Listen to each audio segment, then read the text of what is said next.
Good morning, my YouTube brethren. We are here up at the church, at the farm, incidentally, in our garage. And what we're going to be doing today is we're going to get our garage laid out and ready for the complete total reconstruction of the boat from hell. So if you don't know, you can go back in the videos and watch. There's a couple of them. I bought this old 78 Skeeter. I believe it's a 78, and it is absolutely demolished. The transom is rotten. I believe the stringers are gone. Somebody tried to paint it with latex paint, and it is just an absolute mess. And so what we're going to do is we're going to tear the whole thing apart all the way down to bare bones. We're going to separate the top cap from the bottom and just rebuild the whole thing back up. It's probably going to take me about 6 months because of time and money constraints, but we're going to get started nonetheless. We're going to do it right here in this garage. So this garage is a nice space, and it's connected to our church where we also have our little farm, and so it's available to me. And I'm going to show you some things that I'm going to do to get ready, and also give me some suggestions. If you've worked with fiberglass in the past and you have an idea of what to do or how to avoid big messes or how to make it easier on ourselves, anything like that, please let me know. So let me show you around, and I'll give you an idea of what we're working with, the space-wise, and also my plans on separating it and where to put it, all that good stuff. And then you let me know in the comments a little bit later if you have any ideas on how we could do things a little bit different going forward. So let me show you around.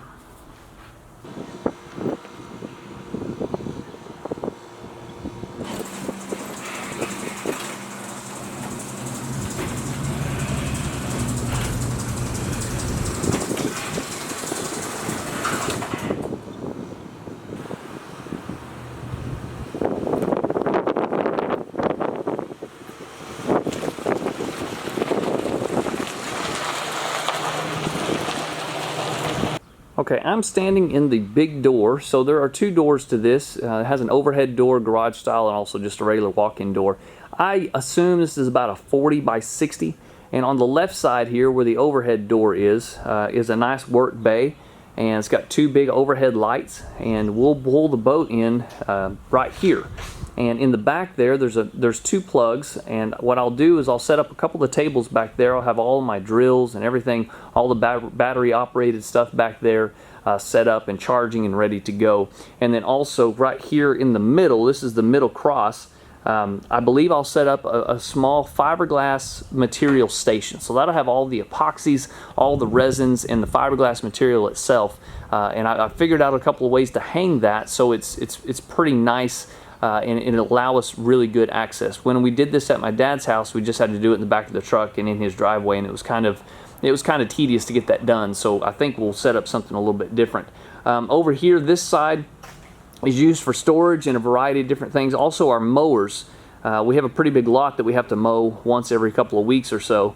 I'll leave those out of the way. One of the issues we're dealing with is when we put the boat in over on this side, we cannot block the mowers in. They have to get out this big door that's directly behind the camera. So my idea is to put the boat here by where those tires are right now. We would put the boat right there and get it over to this side of the barn as close as possible. And we would take the top cap off, and we would actually lift it up and place it on this middle rafter. And so that's where we'd take it apart, and we'd lift it up above head level for the time being to get it out of the way with a pulley of some sort, and that would allow our mowers to get in and out, and we could work on the bottom part of the boat without any kind of problems or obstructions. So that's my plan. Let's get to setting up these tables, and then we'll kind of go from there.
Well, that'll about do it for right now. We got a couple of tools, got our batteries, got our cordless, got the corded tools, got a chop saw. What I need to get it from, I got to bring from my house. So what we did is we moved here to the Texas Panhandle, and everything was in my garage in boxes. So we're just now trying to get everything out and set up and ready to go. And it's been kind of a whirlwind to get started, but here we are. So I got to go get all of my hand tools and stuff, all of the wrenches and pliers and lug nuts and that sort of thing. So I'll get all of that set up as well, and probably do over here. I would love to have a better table system, some nicer maybe metal tables that we could pound on and weld on and that sort of thing. But you use what you have at your disposal, and this is what I have, and I'm grateful to have it. It's a wonderful garage. It's very well put together, and it's going to serve my purposes just fine. So I'm not griping or complaining about it one bit, but it is temporary, so we just kind of have to make do. Let's go get the boat, and let's back it in here and kind of go through it and make a game plan together, and then give you guys a section at the end just for a couple of questions and some things maybe you can give me some tips on. So stay tuned to the end, or just kind of skip forward through this next part, and we'll get to that.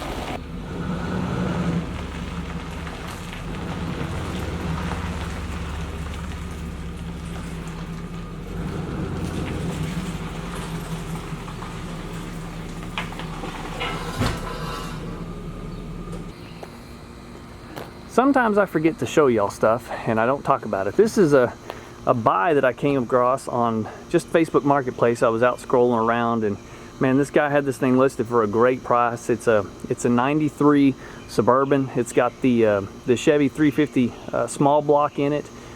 Pretty low mileage, like 160, and man, it just runs like a beast, and I just couldn't pass it up. It was in too good a shape, but man, the price was right, and I've always wanted this model of Chevrolet just because of that engine, the early 90s. I really wanted to pick up, but this will do. So this is the new Suburban to me. So we'll take this to Colorado this year, and kind of a play wagon, and also drag these boats around here in town and to the lake and back and whatnot. And anyway, I really like it. Just thought I'd share that with you guys. Okay, we got the boat inside, and this will be kind of where it's going to be parked for now. Let's take a look around, and let's just kind of get an assessment. And I haven't looked at it really since we brought it back from Albuquerque, so let's kind of regroup. Let's look at it and kind of get our bearings on what we're going to do here going forward. First things first, for sure, we need to get the motor off. And so this is an old Suzuki oil injected. It was actually a pretty decent motor when it came out. I do believe this runs. It will turn over, and nothing in there is locked up. So this might be something we could either bargain with or trade with something in the future. I'm not going to keep this motor. I'm going to try to get a 115 Yamaha is what I'm looking for, but a 115 Mercury would be just fine as well. So in the back here, all of that of course will come out, and we'll tackle this back transom. The first thing we're going to do is we're going to take off the top cap so we can access everything. But I don't know if you can tell, but the transom's definitely shot. There's a little bit of play. Let me see if I can flex it for you just a little bit.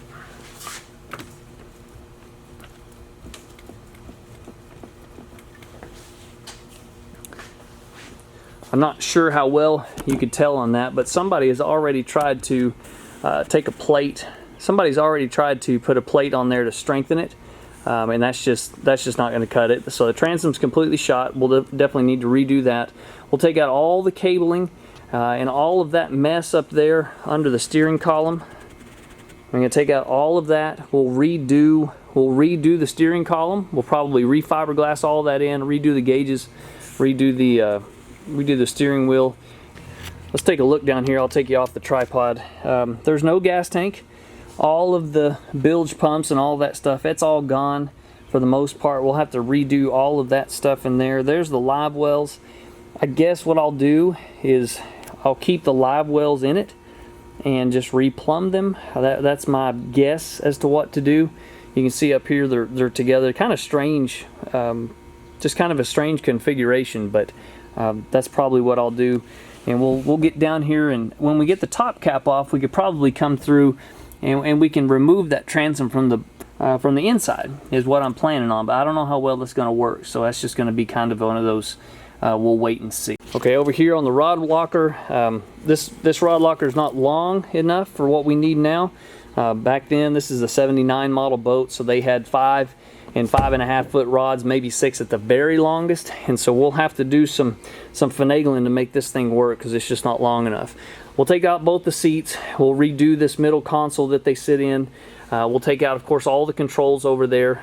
We'll definitely take out all the control panel here, and we might even just cut this whole thing off, redo the whole captain seat configuration there. I'm just not sure how original I want to keep it and how much fiberglass work that I want to do. Up here, I always thought this thing in the front of these old Skeeters was another live well, but somebody told me that originally they weren't live wells, they were just coolers. And so I'm not real sure about that. We'll kind of take a look at that as we get going. The next step, probably the first step, is to take off these floorboards, throw them away, and check out our stringers and see what kind of shape the stringers are in and if we're going to have to replace those or not. And of course, we can get up here. We could add a compartment over here on this side. We could add a brace right here and put another layer to extend the deck. I'm just not sure what we're going to do just yet. I also don't know if we're going to keep original year model parts, so old trolling motors, old motors, or if we're going to do new stuff with new electronics and all that. On the trailer, at first I did not believe this was the original trailer to the boat. I thought this was an aftermarket or some thrown together job, but this actually is the trailer that Skeeter used. Once we take the top cap off, we'll remove the hull from the trailer and we'll redo it as well. I don't like the way the spare tire sat up here, and so we're going to fix that.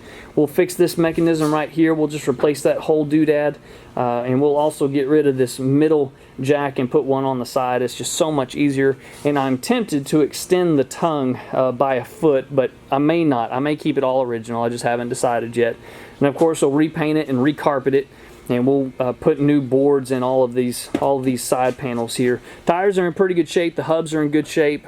They did not get hot or anything, so hopefully we'll just be able to kind of go in and redo those and repack them and replace the bearings, and they'll be fine. So I guess the first step, we'll take those floorboards out. We'll see what the stringers look like, and then back here we'll get this engine taken off and get this cap removed here on the transom, and look down in there and see what we're working with, and then we'll get this side railing off, and of course all of the hardware and stuff off the top of it, and then we can take this top cap off and really dive in and get to work.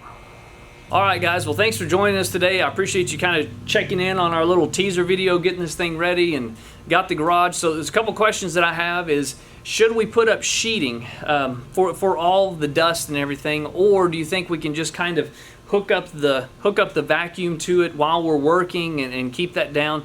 So that's kind of my first question, number one. Second question is, should I put some tarping and stuff down on the ground before we get started, especially when we get to the fiberglass and epoxy? When we did it at Dad's house, just his transom, we got a whole bunch of epoxy down on the concrete, and it's of course kind of difficult to get up.